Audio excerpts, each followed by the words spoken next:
Assalamualaikum warahmatullahi wabarakatuh. Perkenalkan, nama saya Desnita Syafira Ramadhani dari D3 Kebidanan, Stikes Bakti Husada Mulia Madiun atau BHM. Di sini saya akan melakukan pemeriksaan fisik pada bayi. Hal yang paling terpenting ketika kita melakukan pemeriksaan atau tindakan, sebelum maupun sesudah kita harus selalu mencuci tangan. Apalagi dalam kondisi pandemi ini, kita harus sering-sering mencuci tangan ya teman-teman. Baik, untuk tidak memperpanjang waktu lagi, tonton video ini sampai selesai. Semoga video ini memberikan manfaat bagi kita semua. Oke, let's go.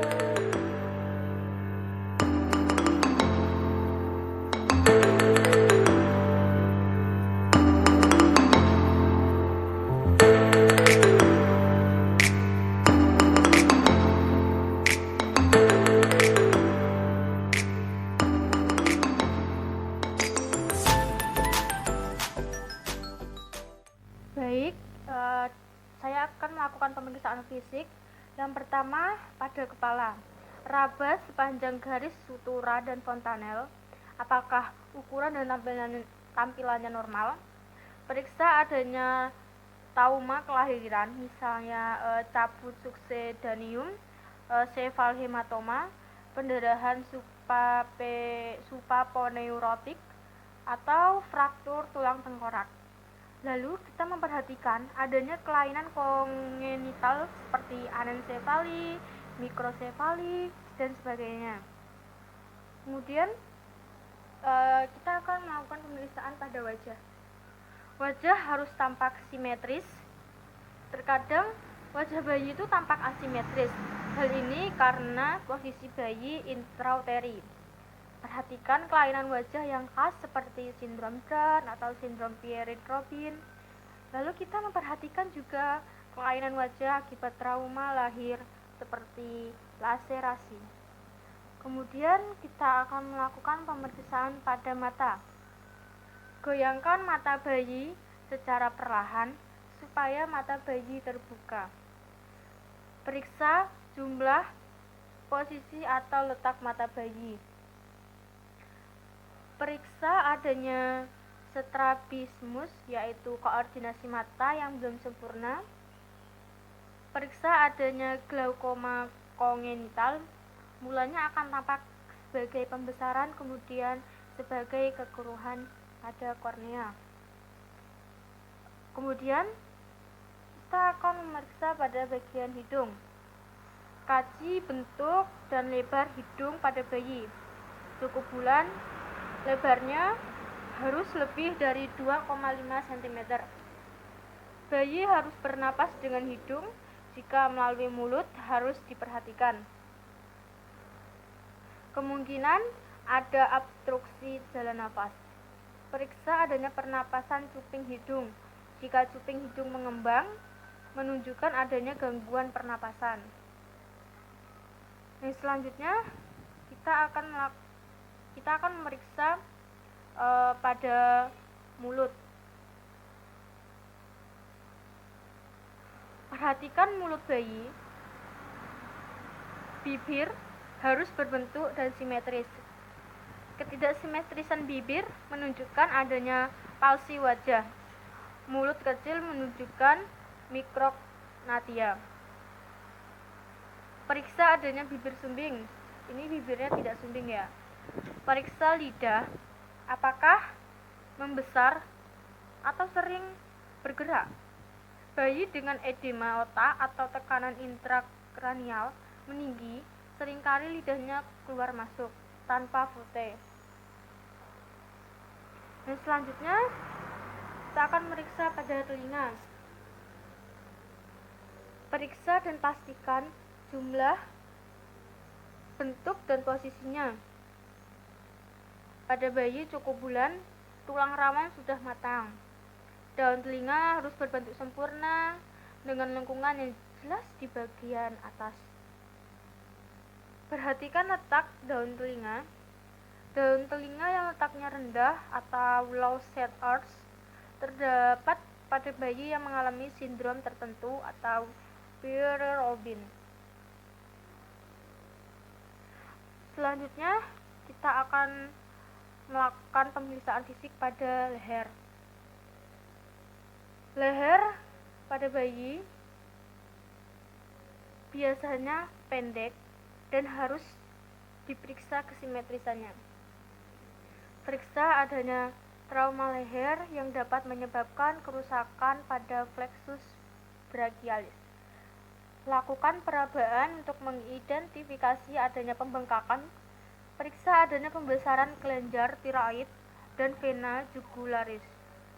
Adanya lipatan kulit yang berlebihan di bagian belakang leher menunjukkan adanya kemungkinan trisomi 21. Kemudian kita akan melakukan pada klavikula. Raba seluruh klavikula untuk memastikan keutuhannya, terutama pada bayi yang lahir dengan presentasi bokong atau diskosia bahu. Periksa kemungkinan adanya fraktur. Selanjutnya, pada tangan. Kedua tangan harus sama panjang. Periksa dengan cara meluruskan kedua tangan ke bawah. Kedua lengan harus bebas bergerak.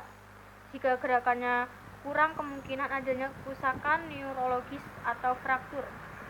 Periksa jumlah jari. Perhatikan adanya polidaktili atau sidaktili. Telapak tangan harus dapat terbuka. Garis tangan yang hanya satu buah berkaitan dengan abnormalitas kromosom. Periksa adanya paranosia pada kuku yang dapat terinfeksi atau tercabut sehingga menimbulkan luka dan pendarahan. Baik, setelah itu kita melakukan pemeriksaan pada dada. Periksa kesimetrisan gerakan dada saat bernapas. Apabila tidak simetris, kemungkinan bayi mengalami pneumotoraks, paresis diafragma atau hernia diafragmatika.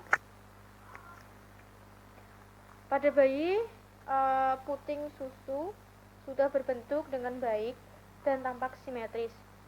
Payudara dapat tampak membesar, tetapi itu normal.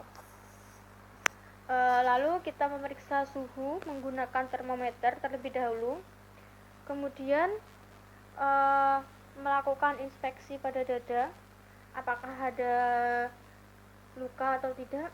Kemudian kita memeriksa dengan cara mengetuk dada bagian kiri, bunyinya peka untuk jantung. Kemudian ketuk bagian kanan, bunyinya sonor. Kemudian auskultasi pada jantung, dengarkan bunyinya lub-dub. Lalu hitung normalnya 120 sampai 160 per menit. Kemudian kita auskultasi untuk paru-paru. Bunyinya harus fasikular atau seperti bunyi angin, wus-wus. Lalu hitung respirasinya dan jangan lupa kita lihat hasil termometer. Dan jangan lupa kita cek lingkar dada dan perut. Kemudian kita periksa pada abdomen. Abdomen harus tampak bulat dan bergerak secara perlahan dengan gerakan dada saat bernapas. Kaji adanya pembengkakan. Jika perut sangat tekung, kemungkinan terdapat hernia diafragmatika. Abdomen yang membuncit, kemungkinan karena hepatosplenomegali atau tumor lainnya. Jika perut kembung, kemungkinannya adanya enterokolitis vesikalis, amphalokel atau ductus amphaloentericus persistent.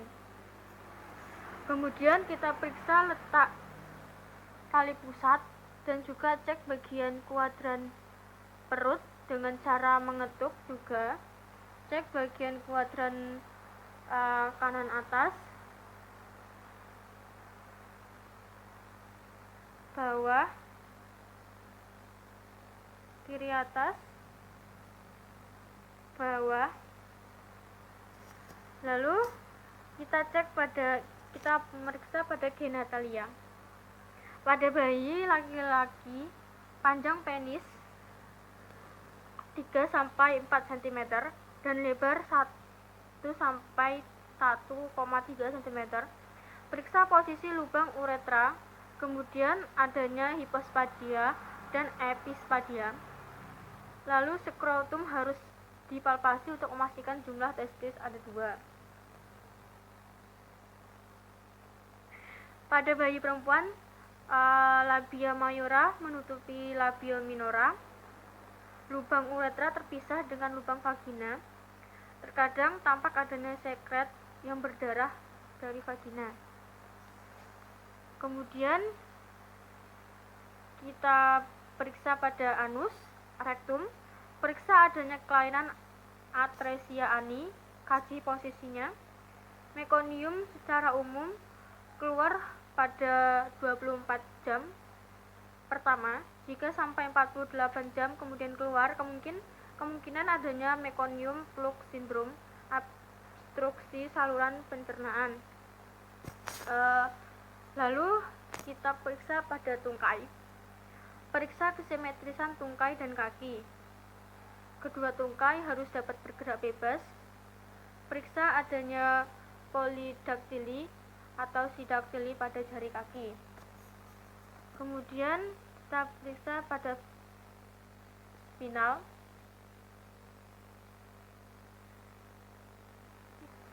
Jadi kita akan melanjutkan pemeriksaan pada spinal. Pemeriksaan spinal dengan cara menelungkupkan bayi, cari adanya tanda-tanda abnormalitas seperti spina bifida, pembengkakan, lesung, atau bercak kecil berambut yang dapat menunjukkan adanya abnormalitas medula spinalis atau kolumna vertebra. Kemudian kita kembali memeriksa pada kulit bayi. Periksa adanya ruam dan bercak atau tanda lahir. Periksa adanya pembengkakan, perhatikan adanya vernix caseosa, perhatikan adanya lanugo. Jumlah yang banyak terdapat pada bayi kurang bulan. Setelah kita melakukan pemeriksaan fisik pada bayi, jangan lupa kita menjelaskan pada ibu atau keluarga tentang hasil pemeriksaan. Lalu kita merapikan bayi, bereskan alat, lakukan pendokumentasian tindakan dan hasil pemeriksaan. Sekian, wassalamualaikum warahmatullahi wabarakatuh.